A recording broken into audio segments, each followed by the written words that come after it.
Hello बच्चों, कैसे हैं आप सब। उम्मीद करता हूँ आप लोग अच्छे होंगे। आज की क्लास में हम लोग फिजिक्स में उसी के आगे पढ़ेंगे। चैप्टर शुरू किए थे हम लोग, नया चैप्टर शुरू किए थे चित्रा के हिसाब से, चैप्टर नंबर 8। चैप्टर नंबर 8 में चैप्टर का क्या नाम था? चैप्टर का नाम था गतिमान आवेश तथा चुंबकीय क्षेत्र। और उसमें जो है पहली कल की बेसिक क्लास शुरू किए थे कि जब कोई आवेश है ना, जब कोई आवेश चुंबकीय क्षेत्र में गति करता है, जब कोई आवेश चुंबकीय क्षेत्र में गति करता है तो इसके ऊपर क्या लगता है? बल लगता है। जब कोई आवेश चुंबकीय क्षेत्र में, चुंबकीय क्षेत्र बी में भी वेग से क्यू आवेश गति करता है तो उसके ऊपर चुंबकीय बल लगता है। और उसका फार्मूला हम लोगों ने देखा था, Fm बराबर क्यू वेक्टर भी क्रॉस वेक्टर बी। इतना आया था फोर्स का मान, इतना बल का मान आया था। कल हम लोगों ने इसको देखा था और इसको फिर तोड़ करके लिखा था क्यू भी बी साइन थीटा, जहाँ क्यू क्या है? आवेश है, भी उसका क्या है? वेग है, बी उसका चुंबकीय, जिस चुंबकीय क्षेत्र में प्रवेश करा रहे हैं वो चुंबकीय क्षेत्र है। थीटा क्या है? थीटा एंगल है किसके बीच का? भी और बी के बीच का, भी और बी के बीच का एंगल है। इसके बाद ये जो बल का मान था वहां से यहाँ से निकाल लिए थे, लेकिन इस बल की दिशा कैसे निकाले थे? तो बल की दिशा निकालने के लिए हम लोगों ने देखा था, तीन नियम देखे थे। एक पेंच का नियम देखा था, फिर फ्लेमिंग के बाएं हाथ का नियम देखा था, और इसके बाद एक और नियम था देखा था हम लोग, हथेली का नियम। और हथेली का नियम बेस्ट नियम है, इसी को हम लोग जो है लगाएंगे। हथेली का नियम क्या था कि अंगुली किधर रखना है? चुंबकीय क्षेत्र में, और अंगूठा किधर रखना है? धनावेश के वेग की दिशा में या धारा की दिशा में। तो यहाँ धारा नहीं है, यहाँ पे धनावेश का वेग है, तो ये हो गया चुंबकीय क्षेत्र, ये हो गया वेग। तो बल किधर लगेगा? जिधर हमारा हथेली होगा उधर बल लगेगा, ऊपर की ओर बल लगेगा। ऐसे जो हम लोग कुछ एग्जाम्पल भी देखे थे, ठीक है, 4-5 जो है इस तरह से एग्जाम्पल लेके देखे थे हम लोग। ठीक, उसके आगे आज की क्लास में हम लोग पढ़ने वाले हैं, ठीक है। तो आज की क्लास में हम लोग क्या पढ़ने वाले हैं? हम लोग पढ़ने वाले हैं आज की क्लास में एक समान चुंबकीय क्षेत्र में, ठीक है, एक समान चुंबकीय क्षेत्र में गतिमान आवेशित कण की गति का पथ, ठीक है। एक समान चुंबकीय क्षेत्र में गतिमान आवेशित कण की गति का पथ, ये हम लोग देखने वाले हैं। Path of the charge particle, path of the motion of charge particle in uniform magnetic field, ठीक है। ये हम लोग पढ़ने वाले हैं आज की क्लास में, path of the motion of charge particle in uniform magnetic field, एक समान चुंबकीय क्षेत्र, ठीक है। तो शुरू करते हैं आज की क्लास। मैं हूं कमल चंद्र मौर्य और हम लोग मिल रहे हैं यूट्यूब प्लेटफॉर्म @UP बोर्ड वल्ला 19, ठीक है। इसको आप लोग सर्च करोगे तो सीधे मेरा चैनल खुल जाएगा। चैनल को आप लोग सब्सक्राइब करना है, ठीक है, और जो भी उस पर वीडियो पड़ी है उसको लाइक करना है। ये क्लास आपको तभी समझ में आएगा जब पिछली क्लास आप लोग देखोगे। मेरी पहली पार्ट 1 इसका आ चुका है, तो पार्ट 1 जा करके देखो, इसके बाद तभी क्लास समझ में आएगी आप लोगों को। वीडियो को लाइक करना है, कोई दिक्कत परेशानी हो तो कमेंट भी कर सकते हो, और बेल आइकन को दबा देना ताकि वीडियो आपको सबसे पहले मिल जाए, ठीक है।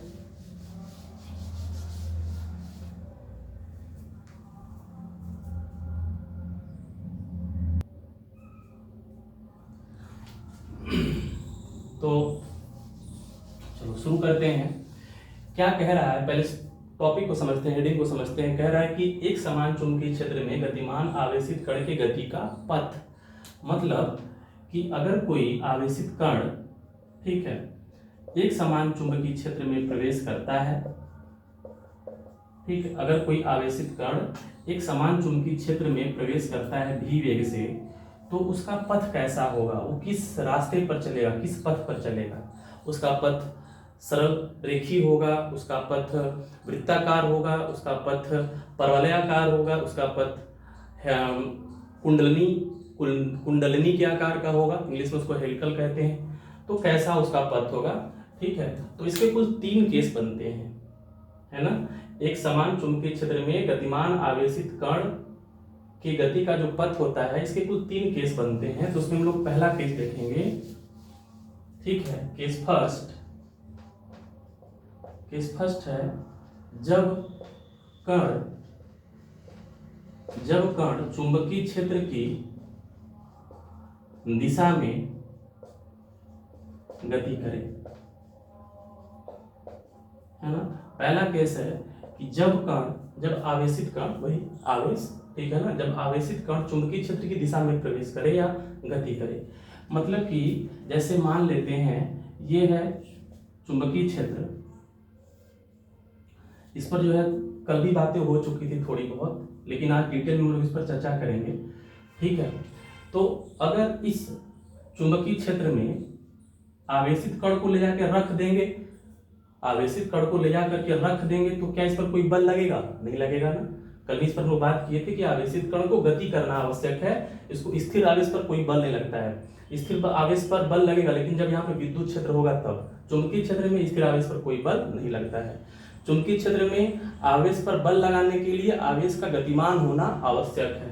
आवेश जब गति करेगा तभी इस पर बल लगेगा, ठीक। तो मान लेते हैं कि आवेश जो है गति कराया गया, लेकिन क्या बोल रहा है, चुंबकीय क्षेत्र की दिशा में, यानी जिधर चुंबकीय क्षेत्र है उधर ही उसका वेग की दिशा है, इस प्रकार अगर कोई आवेशित कण गति करता है तब इसका पथ कैसा होगा, हमें ये देखना है, ठीक है ना। तो लिख लो इस पे, माना Q कूलाम का आवेश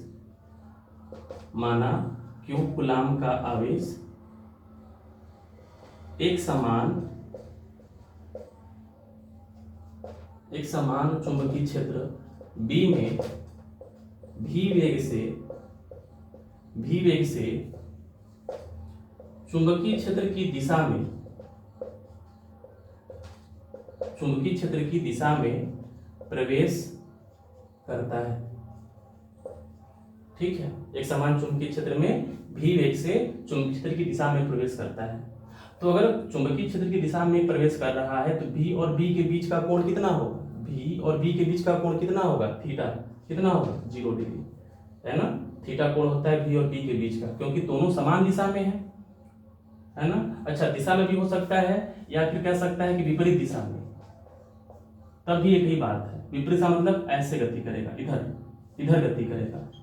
तो ऐसे गति कर रहा है, थीटा बराबर क्या होगा, 0। विपरीत गति करेगा, थीटा बराबर क्या होगा, 180। तो थीटा बराबर 0 होगा या 180 होगा। तो जब कण चुंबकीय क्षेत्र दिशा में गति करेगा तो थीटा का मान 0 डिग्री या 180 होगा। तो चुंबकीय बल निकाल लो, हमें निकालना है पथ, इसका पथ कैसा होगा, लेकिन उसके लिए पहले चुंबकीय बल का मान निकाल लेते हैं। चुंबकीय बल Fm बराबर कितना हो जाएगा, फॉर्मूला हम लोग पढ़े हैं, QVB sin थीटा। Fm बराबर, और कल इसमें केस पढ़े थे हम लोग, थीटा का मान जब 0 होता है तो बल का मान 0 होता है, चौथा वाला केस, ठीक है ना। तो यहाँ पे बल का मान निकाल लो, QVB sin थीटा भरोगे 0 या फिर sin 180 भरोगे, दोनों का मान क्या होता है 0, और पूरे का मान कितना हो जाएगा 0। तो चुंबकीय बल का मान 0 आ गया। मतलब अगर ये आवेश चुंबकीय क्षेत्र में गति कर रहा है और चुंबकीय क्षेत्र की दिशा में गति कर रहा है, अगर ये आवेश चुंबकीय क्षेत्र की दिशा में गति कर रहा है तो उस पर कोई बल नहीं लगेगा। तो एक बात बताओ कि जब कोई वस्तु ऐसे गति करती है कि उस पर कोई बल ही नहीं लग रहा है, तो क्या होगा फिर, तो वो जिस वेग से गति कर रही थी उसी वेग से क्या होगा, गति करती रहेगी, क्योंकि उसके ऊपर कोई बल नहीं लग रहा है। तो जब इसके ऊपर कोई बल नहीं लगेगा तो v वेग से गति कर रहा था, अभी भी किस वेग से गति करेगा, v वेग से गति करता रहेगा, और इसका पथ कैसा होगा, सरल रेखीय होगा, ऐसे गति करता रहेगा। तो पथ क्या है, ये सरल रेखीय पथ है। तो हेडिंग बना था पथ, गति का पथ कैसा होगा, तो लिखोगे यहाँ पे अतः आवेशित कण का पथ, आवेशित कण का पथ सरल रेखीय होगा, लीनियर होगा, सरल रेखीय होगा, है ना। तो पहला केस है कि जब कण चुंबकीय क्षेत्र दिशा में गति करता है या विपरीत दिशा में गति करता है तो उसका पथ कैसा होता है, सरल रेखीय होता है। ये 1 नंबर का क्वेश्चन तैयार हो गया। 1 नंबर का क्वेश्चन लिखित रूप में भी लीनियर हमारा लिखित रूप में आ सकता है कि पथ कैसा होगा, फिर बहुविकल्पी वाले में भी, ऑप्शन वाले क्वेश्चन में भी ये क्वेश्चन आ सकता है। ठीक है, तो गर्मी आज ज्यादा है,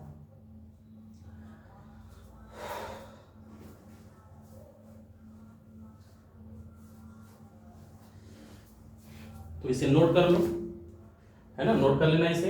अब इसका सेकेंड केस पढ़ेंगे, और सेकेंड केस जो है बहुत ही फेमस केस है और वो बहुत ही इंपॉर्टेंट केस है, और एग्जाम के लिए भी बहुत इंपॉर्टेंट केस है वो। ठीक है ना, तो पूरा हेडिंग बना लेना। पहला केस हो गया, सेकेंड केस पढ़ते हैं इसका।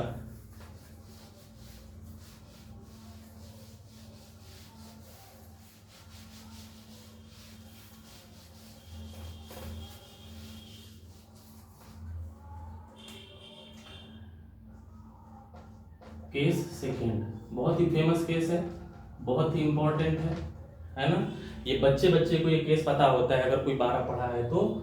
और इस पर जो है वाइवा में, एग्जाम में क्वेश्चन पूछ जाते हैं, एग्जामिनर पूछ लेता है वाइवा में क्वेश्चन, 1 लाइनर तो आते ही आते हैं। बहुत बार इस पर जो है ऑप्शनल क्वेश्चन आया हुआ है। ठीक है, और बोर्ड एग्जाम में, कंपटीशन एग्जाम में भी ये क्वेश्चन बहुत बार 1 लाइनर में पूछा हुआ है, या फिर ऑप्शनल वाले में आता है ये क्वेश्चन। तो सेकेंड है, जब आवेशित कण चुंबकीय क्षेत्र के लंबवत गति करे,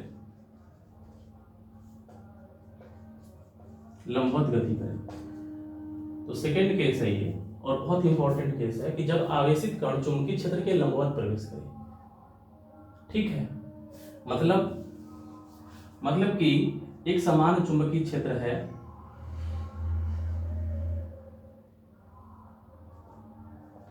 इस एक समान चुंबकीय क्षेत्र में एक कोई आवेशित कण को हम गति करा रहे। किधर है चुंबकीय क्षेत्र की दिशा? अंदर की ओर है। ये बी क्रॉस बना हुआ है ना, बी का दिशा किधर है? अंदर, बोर्ड के अंदर चुंबकीय क्षेत्र ऐसे अंदर। और आवेशित कण को लंबवत गति कराना है, मतलब आवेश को ऐसे गति करा दो। क्यू आवेश है, इसको यहीं पे अंदर ले लो, यहीं पे क्यू आवेश ऐसे गति कर रहा है भी वेग से। ठीक है ना, भी वेग से। तो लंबवत हुआ कि नहीं हुआ ये बताओ। चुंबकीय क्षेत्र किधर है? अंदर की ओर। आवेश कैसे गति कर रहा है? ऐसे गति कर रहा है। तो कोण कितना बनेगा?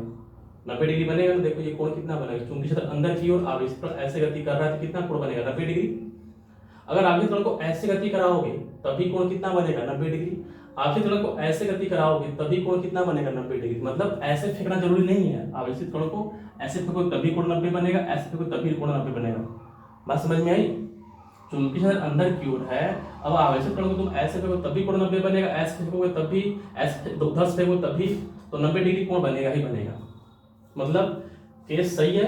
जब आवेशित कण चुंबकीय क्षेत्र के कैसे प्रवेश करे? लंबवत प्रवेश करे, तब हमको देखना है। ठीक है बच्चों, तो क्या होगा देखो, तो इसको लिख लेंगे माना वगैरह सब। माना क्यू कूलाम का आवेश, माना क्यू कूलाम का आवेश एक समान चुंबकीय क्षेत्र B में भी वेग से लंबवत प्रवेश करता है। भी वेग से लंबवत प्रवेश करता है। ठीक है, अब इसको हम लोग समझते हैं ध्यान से कि क्या होगा जब। ठीक है ना, माना क्यू कूलाम का आवेश एक समान चुंबकीय क्षेत्र में B में भी वेग से लंबवत प्रवेश करता है तो क्या होगा। ठीक है, तो हम लोगों ने बल का मान निकाला ही था, बल के मान के साथ साथ दिशा भी निकाला था। ठीक है ना, तो बल तो हम लोग जानते हैं कितना होता है, Fm का मान क्यू बी साइन थीटा। यहाँ पे थीटा का मान कितना है? 90 डिग्री है ना। थीटा बराबर क्या होगा यहाँ पर 90 डिग्री, बी और बी के बीच का 90 डिग्री मान निकाल लो, बल का मान, चुंबकीय बल का मान निकाल लो। तो चुंबकीय बल Fm बराबर क्या होगा, क्यू भी बी साइन थीटा, 90 रख दोगे, 90 साइन 90 का मान 1 होता है, कितना आएगा क्यू भी बी। तो चुंबकीय बल का मान कितना आ गया, क्यू भी बी। ठीक है, समीकरण नंबर 1 बना दो। चुंबकीय बल का मान आ गया क्यू भी बी। लेकिन इस बल की दिशा किधर होगी, क्योंकि हमें क्या निकालना है, पथ निकालना है ना, कि आवेशित कण किस पथ पे गति करेगा। तो पहला वाला केस क्या आया था कि पथ किस पथ पे गति कर रहा था, आवेशित कण सरल रेखीय गति कर रहा था, क्योंकि बल का मान शून्य था।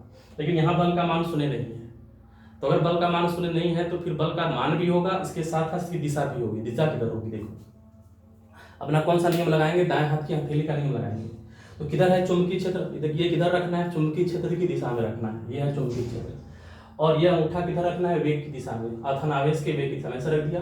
किधर लग रहा है बल, ऊपर की ओर, बल उधर ऊपर की ओर लग रहा है। हमने आवेश को कैसे फेंका है, ऐसे फेंका है, आवेश को ऐसे फेंका हुआ है, और बल किधर लग रहा है, ऊपर की ओर। ठीक है, अब सोचो कि तुम किसी चीज को ऐसे गति कराना चाह रहे हो, भी वेग से फेंका था, तो तुम कैसे गति कराना चाह रहे हो, ऐसे। लेकिन जब ये ऐसे गति कर रहा है तो कोई वस्तु उसको ऊपर की ओर खींच रही है, बल किधर लग रहा है, ऊपर की ओर। तुम किसी वस्तु को फेंक रहे हो ऐसे, अब उसके ऊपर बल लग रहा है ऊपर की ओर, तो वस्तु किधर जाएगी, तुम फेंक रहे हो ऐसे, बल लग रहा है ऊपर की ओर, तो वस्तु ना तो इधर जाएगी ना ऊपर जाएगी, बल्कि इसके बीच में जाएगी। ऐसे भी नहीं जाएगी, तुम चाह रहे थे, ऐसे भी नहीं जाएगी, चूंकि बल लग रहा है, लेकिन ये ऐसे जाएगा। यानी कि जो आवेशित कण है वो इधर नहीं जाएगा, ऊपर नहीं जाएगा, बल्कि इधर जाएगा, ऐसे जाएगा। ठीक है बच्चों, ये जाएगा, देखो ऐसे।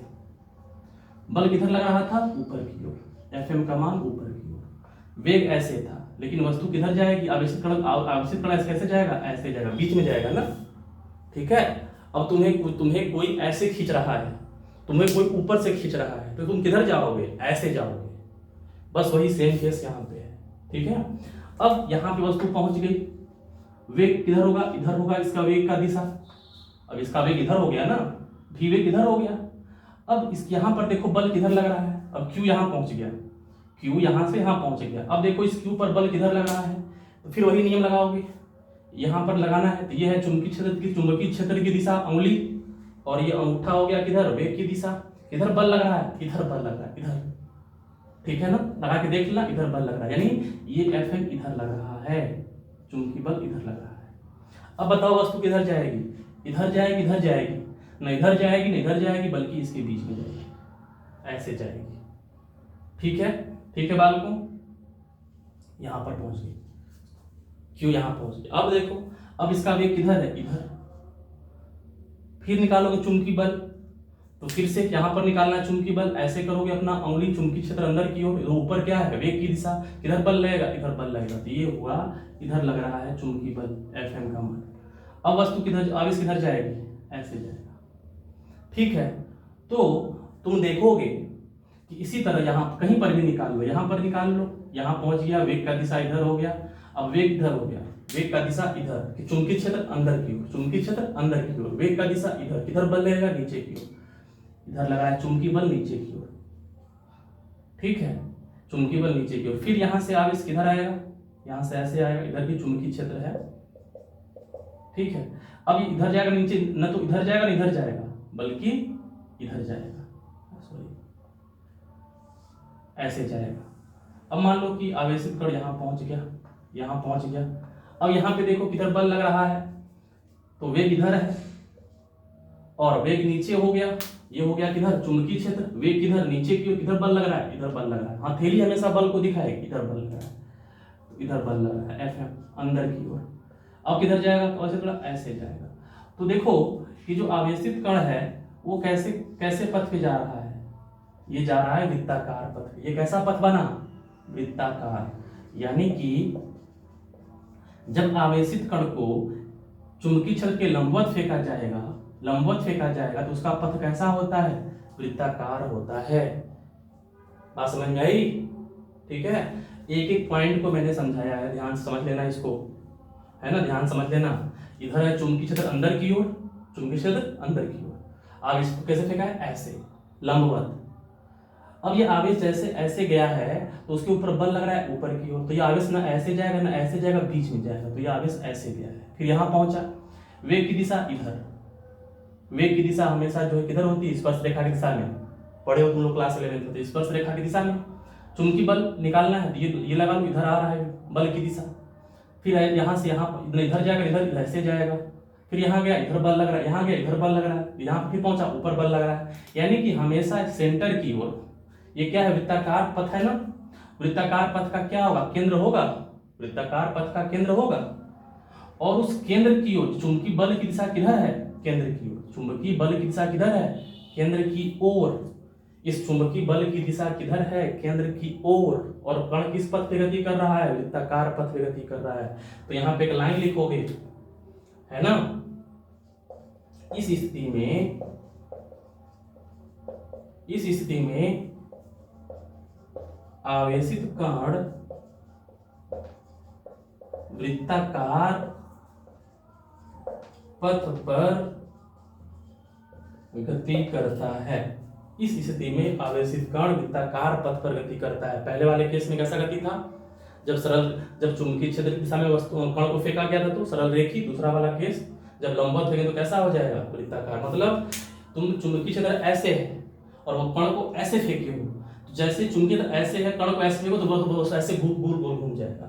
ये है चुंबकीय क्षेत्र, ये आवेशित कण। जब लंबवत फेंकोगे तो आवेशित कण सीधे न जाके गोल गोल घूमना शुरू कर देगा। तो ये जो है क्या करा, गोल गोल घूमना वृत्ताकार पथ पे शुरू कर दिया। यानी पथ कैसा है उसका, वृत्ताकार पथ है। अब आवेशित कण का पथ कैसा है, वृत्ताकार। ठीक है, यहां तक नोट करो, फिर हम समझा रहे हैं।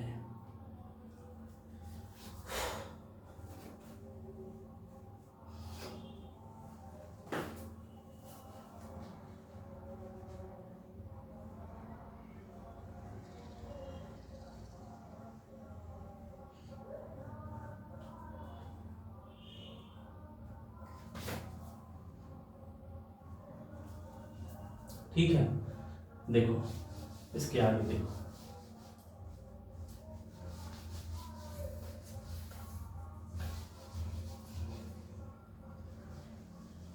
तो पथ कैसा होगा उसका, वृत्ताकार।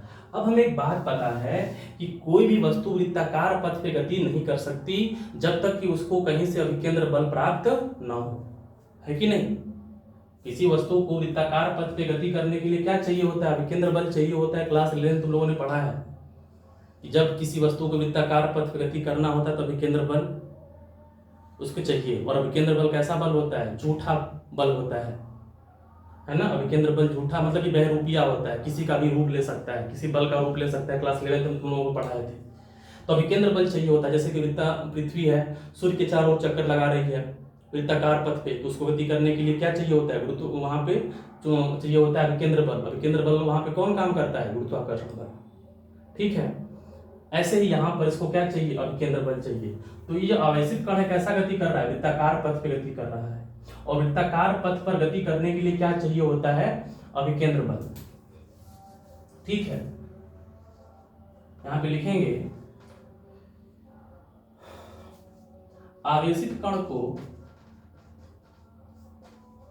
ठीक है, अब बताओ कि अभिकेंद्र बल यहाँ पे कौन है, केंद्र की ओर कौन सा बल लग रहा है, चुंबकीय बल। केंद्र की ओर कौन सा बल लग रहा है, चुंबकीय बल। यानी जो चुंबकीय बल है, मैग्नेटिक फोर्स है, वही किसका काम कर रहा है, यहाँ पर अभिकेंद्र बल का काम कर रहा है। वस्तु को वृत्ताकार पथ पर घूमने के लिए क्या चाहिए, अभिकेंद्र बल। और अभिकेंद्र बल मतलब कौन सा बल, जो केंद्र की ओर लगता है। अभिकेंद्र बल कौन सा, जो केंद्र की ओर लगता है। और यहाँ पर केंद्र की ओर कौन सा बल लग रहा है, चुंबकीय बल। मतलब यहाँ पर जो आवश्यक अभिकेंद्र बल है वो कौन प्रदान कर रहा है, वो है चुंबकीय बल। यानी वस्तु को वृत्ताकार पथ पर घूमने के लिए आवश्यक अभिकेंद्र बल कौन प्रदान कर रहा है, चुंबकीय बल। यही लिखेंगे यहाँ पे, आवेशित कण को वृत्ताकार पथ पर घूमने के लिए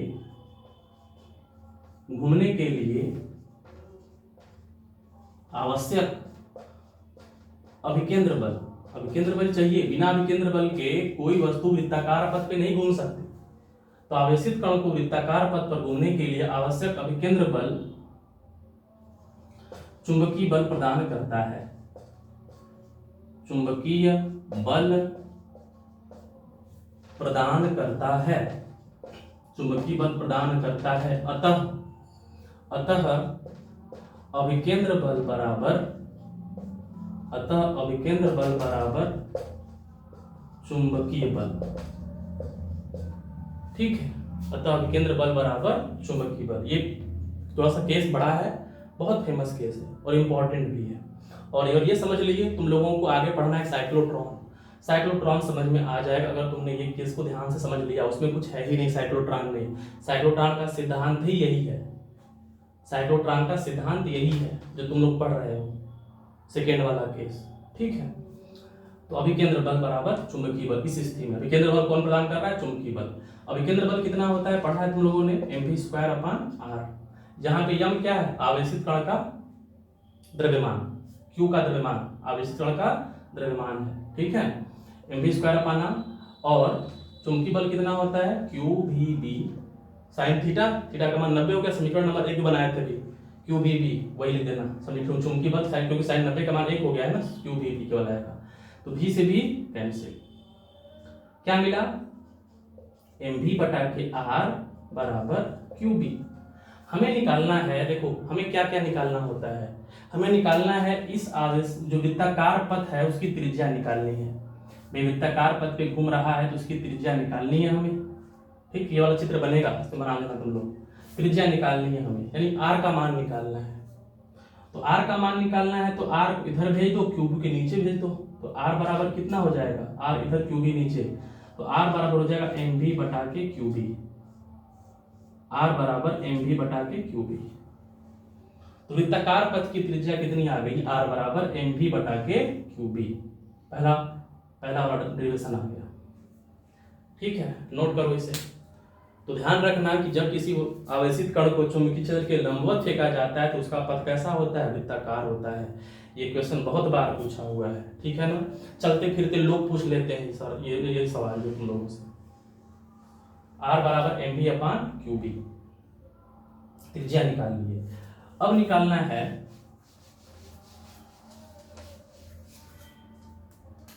तो ये हो गया त्रिज्या, वृत्ताकार पथ की त्रिज्या। अब निकालना है आवर्तकाल,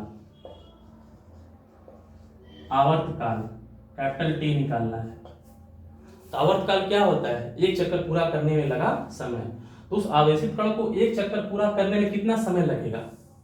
तो आवेशित कण को एक चक्कर पूरा करने में कितना समय लगेगा? वृत्ताकार पथ पे घूम रहा था, एक चक्कर पूरा करने में लगा समय, वही क्या निकालना है? आवर्तकाल कहलाता है। तो आवर्तकाल T बराबर, फार्मूला लोग पढ़े हो, समय बराबर दूरी बटा के 4। तो समय बराबर दूरी बटे 4। तो एक चक्कर पूरा करने में जो लगा समय है वही आवर्तकाल कहलाता है। और लगा समय कैसे निकालते हैं? दूरी बटे 4 से। तो आवेशित कण कितना दूरी तय करेगा एक चक्कर में? आवेशित कण वृत्ताकार पथ पे कितना दूरी तय करेगा? अपने परिधि के बराबर। तो परिधि कितना होगा उसका? 2πr। 2πr बटा के 4 क्या है उसका? v। तो आवर्तकाल T बराबर 2πr बटे v। और v का r का मान कितना है? यहां से रख दो, 2πr का मान mv/qb। r का मान हो गया mv/qb और बटे क्या? v। 2πr का मान ये बटे v से v कैंसिल। तो t बराबर 2πm/qb। ठीक है, तो t का मान कितना आया? 2πm/qb, समीकरण नंबर 3।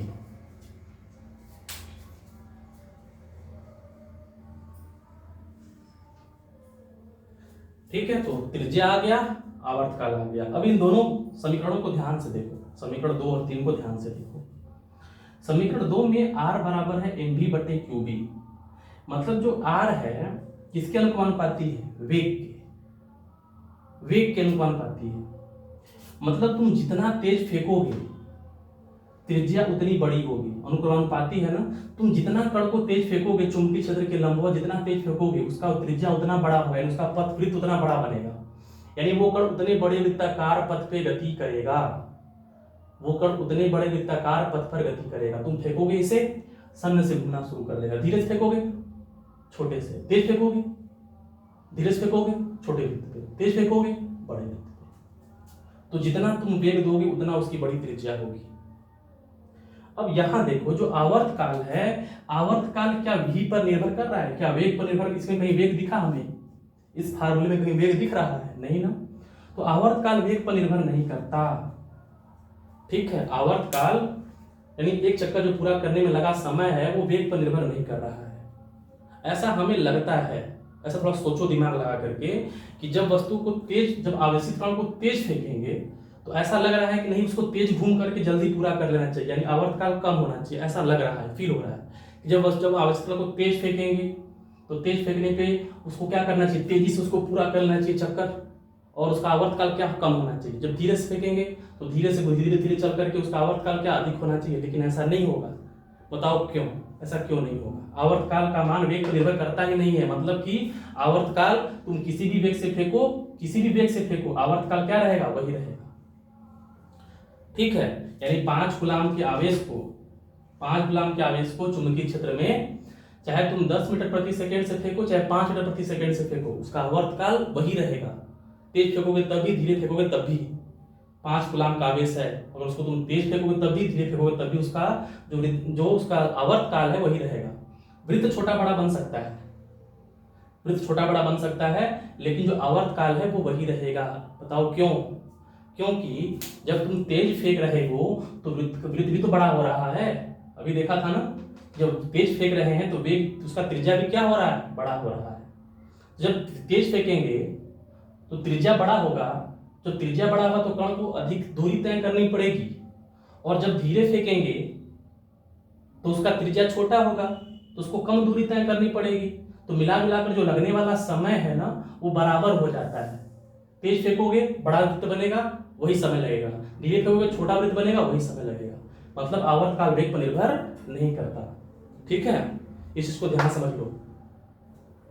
वीडियो को 2 बार देख लेना, जो मैंने बात समझाई अभी, इंपॉर्टेंट बात है ये। आवर्त काल हो गया, अब आवर्त काल निकल गया तो आवृत्ति भी निकाल लेते हैं।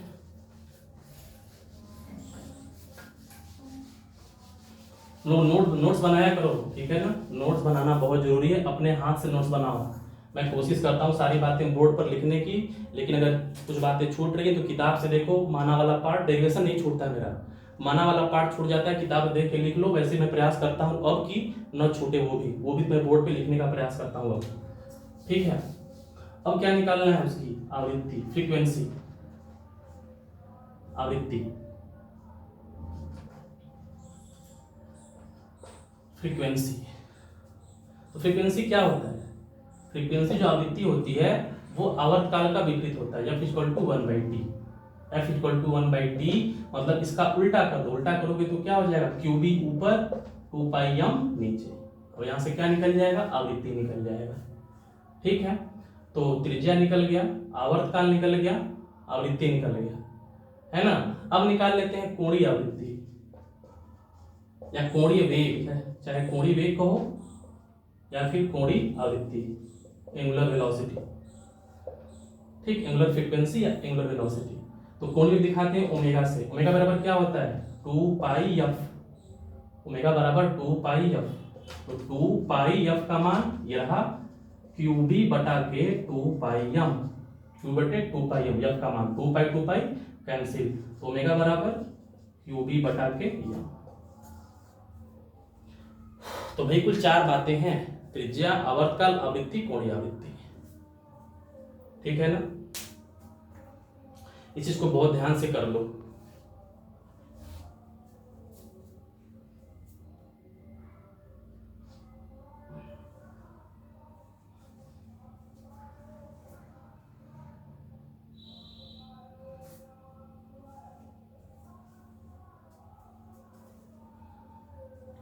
ठीक है, निकाल लेना इसको।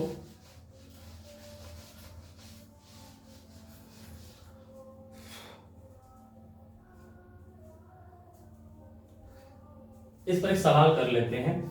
ठीक है, छोटी सी सवाल कर लेते हैं, बिल्कुल फार्मूले पर करेंगे। अच्छा, इसमें एक चीज छूट रहा है ना, ठीक है, उसको भी समझ लेते हैं। एक चीज छूट रहा है इसमें हमारा। R बराबर क्या था? R बराबर mv/qb, ये आया था ना। अरे M B square upon R को बराबर दिखाए थे क्यू बी को, बी से बी कैंसिल हुआ था, आर का मान M B upon Q B, ठीक है ना। आर का मान आया था M B upon Q B, ठीक है। अब इसका एक और डेरिवेशन, छोटा सा इसका एक और भाग है, उठा लेना तुम लोग। समीकरण शायद ये 2 बना था, समीकरण लिख देना समीकरण 2 से, उसी के आगे कर रहे हैं समीकरण 2 से। जब चारों पॉइंट निकाल लेना उसके बाद लिखना समीकरण 2 से, क्योंकि आर का मान निकालने के लिए फार्मूला तो है ही, लेकिन ये फार्मूला न देकर कभी कभी गतिज ऊर्जा दे देता है या फिर वोल्ट दे देता है, वोल्टेज, तब जो है पूछता है कि आर का मान कितना होगा, तो उसके लिए एक अलग फार्मूला का डेरिवेशन करना पड़ता है। इसी चीज को थोड़ा सा चेंज करते हैं दूसरे रूप में, है ना। इसी फार्मूले का सेकेंड फॉर्म है ये जो करने जा रहे हैं। सेकेंड फॉर्म क्या है, देखो एम भी तुम लोग पढ़े हो, एम भी क्या होता है, संवेग, है ना। ये होता है पी, संवेग होता है, पढ़ा है तुम लोगों ने। संवेग पी बराबर क्या होता है, यम इंटू भी। तो यम भी के बराबर क्या रख दिया, पी, यम भी के बराबर पी रख दिया। अब तुम लोगों ने पढ़ा हुआ है पी बराबर एक फॉर्मूला √2m काइनेटिक एनर्जी, पढ़ा है क्लास 11th में। संवेग पी बराबर क्या होता है, करड़ी में 2 गुणे यम द्रव्यमान काइनेटिक एनर्जी, है ना। कहोगे सर हम लोगों ने पढ़ा नहीं है, हमको सब कुछ चाहिए, बिल्कुल चम्मच से हमको खिला दीजिए, मुंह में डाल दीजिए। देखो बता देते हैं कैसे। पढ़ा है तुम लोगों ने काइनेटिक एनर्जी बराबर क्या होता है, हाफ एम वी स्क्वायर। इसको बना देना समीकरण नंबर 3, समीकरण 2 से, समीकरण 2 से समीकरण नंबर 3 बन गया। इसका मान पी भर, तो काइनेटिक एनर्जी इक्वल टू लिखना है यहाँ पे we know that kinetic energy equal to half M V square. तो हम लोगों ने ये सब काम किया हुआ है, यम से ऊपर मल्टीप्लाई कर दो और नीचे डिवाइड कर दो। एम वी स्क्वायर तो है, यम से मल्टीप्लाई डिवाइड कर दिए, यम इंटू यम क्या हो जाएगा, M square half M square V square बटे 2 इंटू यम 2m। ये क्या है, काइनेटिक एनर्जी, गतिज ऊर्जा। एम स्क्वायर वी स्क्वायर का मतलब क्या हो जाएगा, इसको लिख देंगे हम एम वी का स्क्वायर, है ना। ये हो जाएगा एम वी का स्क्वायर बटे कितना, 2m। एम वी किसके बराबर है, पी के बराबर। एम वी किसके बराबर है, पी के बराबर, तो क्या हो जाएगा पी का स्क्वायर, यानी काइनेटिक एनर्जी बराबर क्या मिला, पी स्क्वायर बटे 2m। हमें पी को हटाना है, तो पी स्क्वायर बराबर कितना हो जाएगा, ठीक है। पी स्क्वायर बराबर, यहां से पी स्क्वायर बराबर तुझे गुणा कर दो, तिरे गुणा करो कितना आएगा, 2m kinetic energy, 2m kinetic energy. हमें चाहिए पी का मान, तो पी बराबर कितना हो जाएगा, करड़ी में 2m काइनेटिक एनर्जी। वही मैं मान भर रहा था समीकरण नंबर 3 में, पी का मान भर दो, तो आर बराबर पी का मान कितना, ये भर दोगे तो कितना हो जाएगा, करड़ी में 2m काइनेटिक एनर्जी बटे क्यूबी। आर बराबर √2m काइनेटिक एनर्जी बटे क्यूबी। ये आर का मान आया, ये फॉर्मूला ये भी है, ठीक। लेकिन यहां पर भी इसकी जिज्ञासा शांत नहीं होती है, एक और इसका रूप बनाता है। क्या रूप बनाता है कि जब क्यू आवेश, है ना, जब क्यू आवेश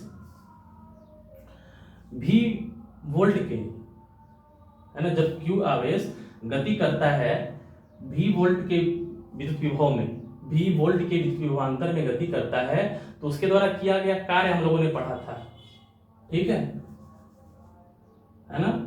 हम लोगों ने पढ़ा है, यहां पे लिख देना हम लोग, वी नो दैट कार्य W बराबर क्या होता है, क्यू भी।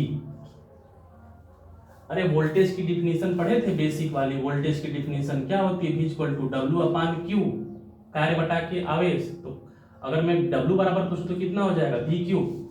तो वी नो दैट W बराबर क्या होता है, VQ।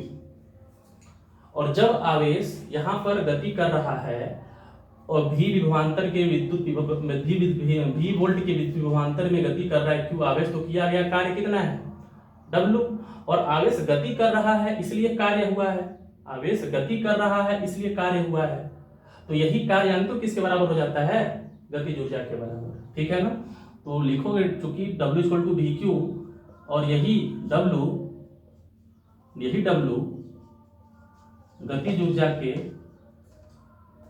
गतिज ऊर्जा के समान होता है या बराबर होता है, समान होता है। अर्थात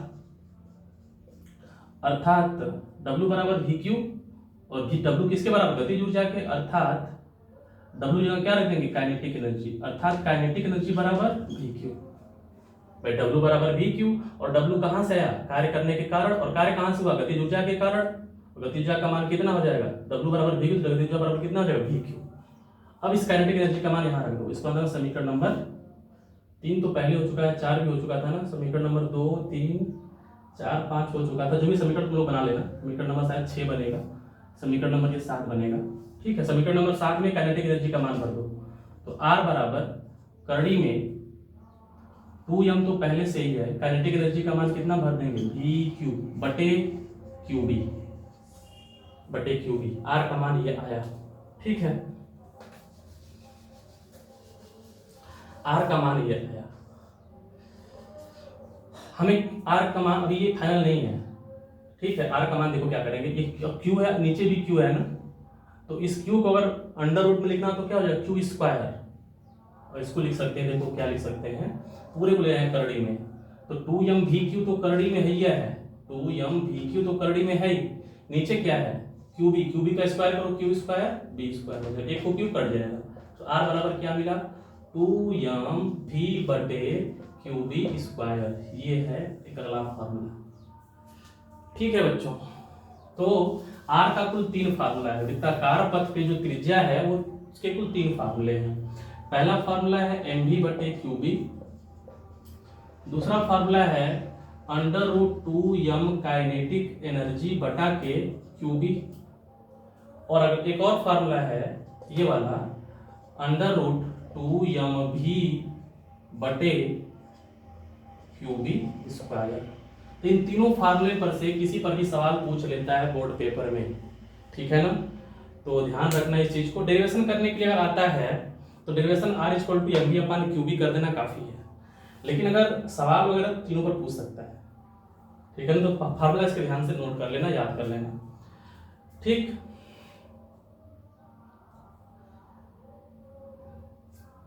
एक सवाल कर लेते हैं इस पर, ठीक है ना, इसको उतार लेना, ढंग से नोट कर लेना, बड़ा है छोटा भी नहीं है ये, ठीक है ना, और बड़े ध्यान से कर लेना इसको 2 बार 3 बार।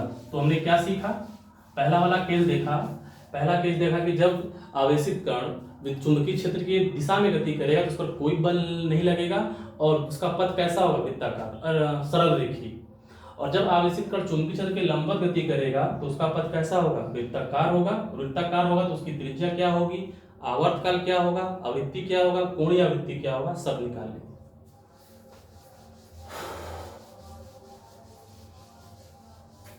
अब एक बात और, इसमें सवाल कर लेते हैं। ठीक है, सवाल ये है कि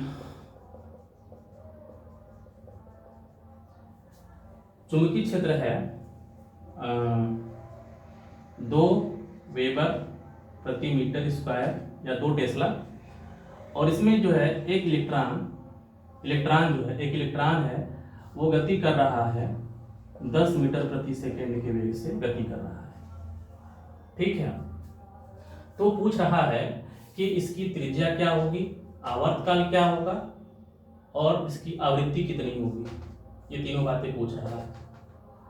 एक आवेशित कण है, चुंबकीय क्षेत्र के लंबवत प्रवेश कर रहा है, गति कर रहा है 10 मीटर प्रति सेकेंड। एक इलेक्ट्रॉन है, इलेक्ट्रॉन चुंबकीय क्षेत्र के लंबवत 10 मीटर प्रति सेकेंड से गति कर रहा है, चुंबकीय क्षेत्र का मान कितना है, 2 वेबर प्रति मीटर स्क्वायर। आर पूछा है, वृत्ताकार पथ की त्रिज्या पूछा है, आवर्तकाल और आवृत्ति पूछा हुआ है। निकाल लेते हैं, ओमेगा भी निकालने का मन है तो यहाँ पे क्या दिया है, वेग दिया है ना, तो वेग दिया है तो आर का मान निकालने के लिए कौन सा फार्मूला यूज करेंगे, M V upon Q B. क्या क्या दिया है, बी का मान दिया है कितना, 2 वेबर प्रति मीटर स्क्वायर। फिर क्या दिया है, अच्छा इलेक्ट्रॉन पर आवेश कितना होता है, 1.6 × 10⁻⁻19 कूलम। वेग दिया है, वेग कितना है, 10 मीटर प्रति सेकेंड। अच्छा इलेक्ट्रॉन है ना, तो सॉरी इलेक्ट्रॉन का वेग इतना नहीं होगा, इलेक्ट्रॉन का वेग बहुत ज्यादा होता है, 10⁻6 वेग है 10⁻6 मीटर प्रति सेकेंड। इलेक्ट्रॉन इतने धीरे वेग से नहीं गति करता है। इलेक्ट्रॉन का जो वेग होता है, हम लोग पढ़े थे क्लास 11 में केमिस्ट्री में, 10⁻6 मीटर प्रति सेकेंड के आसपास होता है, 1.8 समथिंग होता है × 10⁻6 मीटर पर सेकेंड, बहुत ज्यादा होता है। तो वेग इसका है 10⁶ मीटर पर सेकेंड। अब यम चाहिए, इलेक्ट्रॉन का द्रव्यमान क्या होता है सबको पता होना चाहिए, 9.1 × 10⁻³ किलोग्राम यम का मान, इलेक्ट्रॉन का द्रव्यमान 9.1 × 10⁻³ मान भर दो भैया, उसके मान भर के हल कर लो, आ जाएगा। गुणा भाग तो है, इतना तो कर ही सकते हो, 10⁻6। क्यू का मान इलेक्ट्रॉन पर आवेश के बराबर 1.6 × 10⁻⁻19। भी का मान हो गया, बी का मान दिया है तो 2 रख दो, हल कर लो इसे। -31 + 6 कितना हो जाएगा, -25। -25 -19 ऊपर जाएगा तो +19, तो -25 में से +19 घटेगा कितना है, -6, तो 9.1 बटा के ये कितना हो जाएगा, 16 × 32, 3.2, और इसको हल करने पर कितना आया, इसको हल करने पे आया 10⁻⁻6, ठीक है, इतना मीटर आएगा। हल कर लेना, इसको गुणा भाग कर लेना। अब क्या पूछा है, आवर्तकाल बराबर तुम लोग पढ़े हो अभी, कितना आया था 2πm/qb, तो t बराबर 2πm का मान दिया है 9.1 × 10⁻⁻31, इसका मान है 1.6 × 10⁻⁻19, और b का मान है 2, 2 कट जाएगा, और -31 -19 हल कर लो, ऊपर जाएगा तो कितना हो जाएगा, ये हो जाएगा -12, तो t बराबर हो जाएगा 9.1 बटा के 1.6 और गुणे 10⁻⁻12 सेकेंड। बहुत तेज गति करेगा, -12 सेकेंड इतना आएगा। इसको हल कर लेना, भाग दे लेना। आवृत्ति पूछा है तो जितना आएगा उसका उलट देना। कितना है 9.1 बटा के 6, इसको उलट देना, ये कितना हो जाएगा, यह बराबर है ना, एक ये हो गया, एक ये हो रहा है, उलट दोगे इसको, तो उलट दोगे तो 1.6 बटा के 9.1 और नीचे कितना 10⁻⁻12 हो जाएगा, 12 ऊपर जाएगा तो 1.6 × 10⁻12 बटे 9.1, इतना। आवृत्ति का मात्रक हर्ट्ज लिख लेना, चाहे चक्कर प्रति सेकेंड, इस तरह से लिख सकते हो, ठीक है। तो ये सवाल कर लेना, और भी सवाल दी हुई किताब में, प्रैक्टिस कर लेना अच्छे से। और थर्ड केस जो इसका बचा हुआ है वो अगले वीडियो में आएगी, क्योंकि क्लास काफी लंबा हो जाएगा।